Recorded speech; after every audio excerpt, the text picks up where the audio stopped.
HODs కూడా present అయ్తున్నారు sir. మనకి ఇప్పుడు జరుగుతున్న main concern departments all sections మీ ప్రోగ్రెస్ ఎక్స్ప్లెయిన్. సో ఫస్ట్ మనకి వాటర్ గ్యాప్ అనాలిసిస్ సర్వే ఒకటి మనకి ప్రోగ్రెస్ ఉంది. ఒకసారి కన్సర్న్ సెక్షన్స్ ఉంది సార్. సో దాంట్లో మనం ఇళ్ళకైతే వాటర్ కనెక్షన్స్ ఉన్నాయి. సో వాటికి ఒక కనెక్షన్ ఉంది సార్. సో దానివల్ల డేటా రాంగ్ వస్తుంది సార్. సో ఇప్పుడు ఆ డేటా ప్యూరిఫికేషన్ కోసం జరుగుతున్న ఎక్సైజ్ స్టేట్ వైజ్ దాంట్లో నెల్లూరులో కూడా ప్రతి ఇంటి దగ్గర వాటర్ కనెక్షన్స్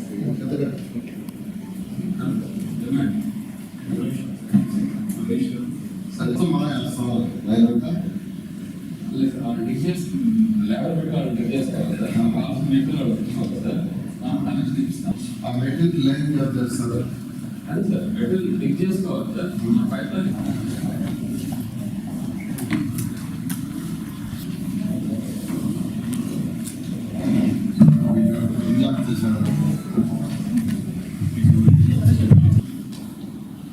మోడ్ అనేది అతని దగ్గర రెండు పే చేస్తున్నాను. అవన్నీ కూడా రూల్ ప్రకారం సీజ్ జరిగింది సార్. షాప్ నెంబర్ 10 లో ఉన్నాను నేను. జేమ్స్ మాట్లాడడం అనే వాళ్ళు క్వాలిటీ మనం మీకే పూర్తి వివరాలు తెలుసు సార్. మీరు న్యాయం చేస్తారు. మా పరిస్థితి రోడ్డు పడి ఉన్నాం. టాప్ పాడుతున్నారు వాళ్ళు మాత్రమే ఉండాలి. దీంట్లో ఎలాంటి లేదు సార్. ఎవరైతే పాడుతున్నారో వాళ్ళు మాత్రమే ఆ షాప్ రన్ చేయాలి. అదే సార్ వాళ్ళు కొంతమంది రెంట్ పే చేయని వాళ్ళ కోసం కరెక్ట్గా కట్టేవాళ్ళు అంటే ఇష్యూ రెంట్ కదా.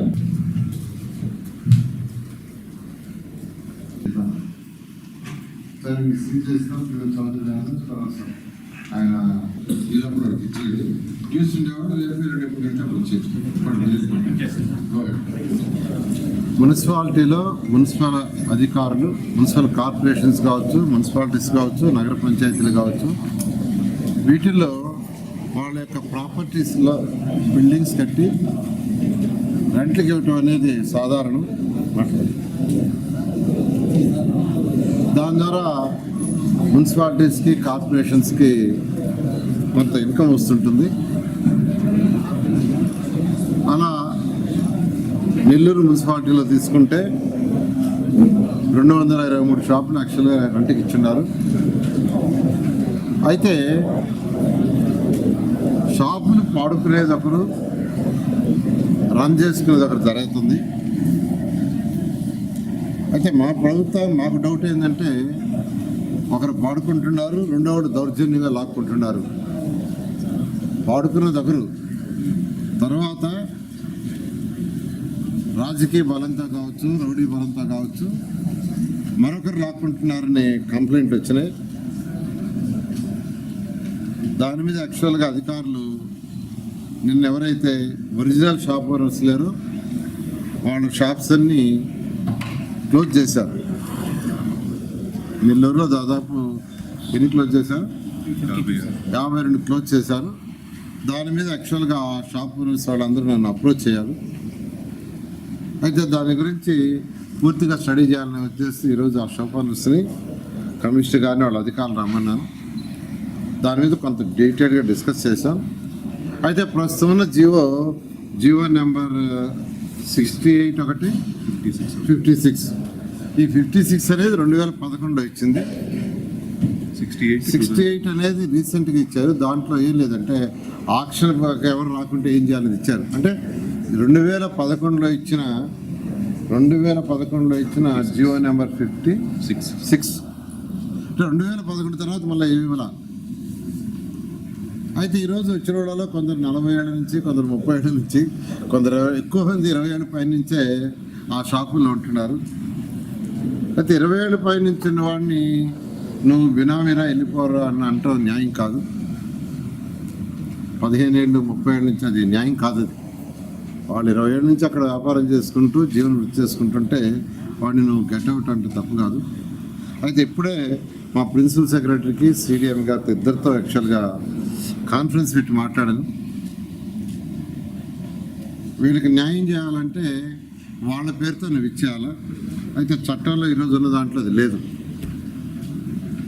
అందుకని మా మున్సిపల్ సెక్రటరీ గారికి, తర్వాత సిడిఎంఏ గారికి ఇద్దరికి యాక్చువల్గా ఈరోజు ఇన్స్ట్రక్షన్ ఇచ్చాను. ఇమీడియట్గా దీని మీద డీటెయిల్గా పరిశీలి చేయండి.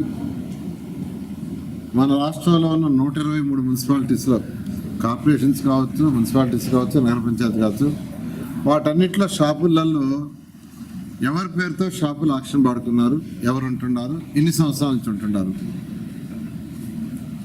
దీని మీద డేటా మొత్తం వచ్చే నెల 15వ తేదీ లోపల కలెక్ట్ చేయమన్నాను. కలెక్ట్ చేసి దాని మీద మళ్ళీ డిస్కస్ చేసి మళ్ళీ లోకల్గా ఉన్న ఎమ్మెల్యేలతోనూ, కార్పొరేషన్స్ లేదా మున్సిపాలిటీస్ లేదా నగర పంచాయతీల యొక్క చైర్మన్లతోనూ డిస్కస్ చేసి దీని మీద ఒక డెసిషన్ తీసుకొని ఇటువంటి వాళ్ళకి ఎవరికి ఇబ్బంది లేకుండా, అంటే 30 ఏళ్ళ నుంచి వ్యాపారం చేసుకుంటున్నాడు, 30 ఏళ్ళ నుంచి మున్సిపాలిటీకి కడుతున్నాడు, అతను ఈరోజు గెట్అవుట్ అంటే కరెక్ట్ కాదు అనే ఉద్దేశంతో కమిషనర్ గారికి, సెక్రటరీ గారికి చెప్పాను. వాళ్ళు 15 రోజుల్లో డేటా కలెక్ట్ చేస్తారు. ఈ నెలాఖరు లోపల ఒక డెసిషన్, అంటే ప్రజలకి ఆ వ్యాపారం చేసుకునే వాళ్ళకి, జెన్యున్గా వ్యాపారం చేసుకునే వాళ్ళకి న్యాయం చేయాలనే ఉద్దేశంతో యాక్చువల్గా ఈరోజు డిస్కస్ చేయడం జరిగింది. ఒక 2 నెలల లోపల దీని మీద క్లారిటీ తీసుకొని రాష్ట్రంలో 123 మున్సిపాలిటీస్లో దీని మీద ముందుకు పోవడం జరుగుతుంది. అందుకనే మా సెక్రటరీ గారికి, కమిషనర్ గారికి కూడా, డైరెక్టర్ గారికి కూడా చెప్పాను, ఇతర రాష్ట్రాల్లో ఎలా పాలసీలు ఉన్నాయి, ఇతర రాష్ట్రాల్లో వాళ్ళ జీవోలు ఏంది, అవన్నీ తెప్పించి స్టడీ చేయమన్నాను. అది కూడా నెక్స్ట్ మంత్ ఎండింగ్ లోపల స్టడీ చేసి ఒక కన్క్లూషన్ తీసుకొని అందరికీ న్యాయం చేయడం జరుగుతుంది.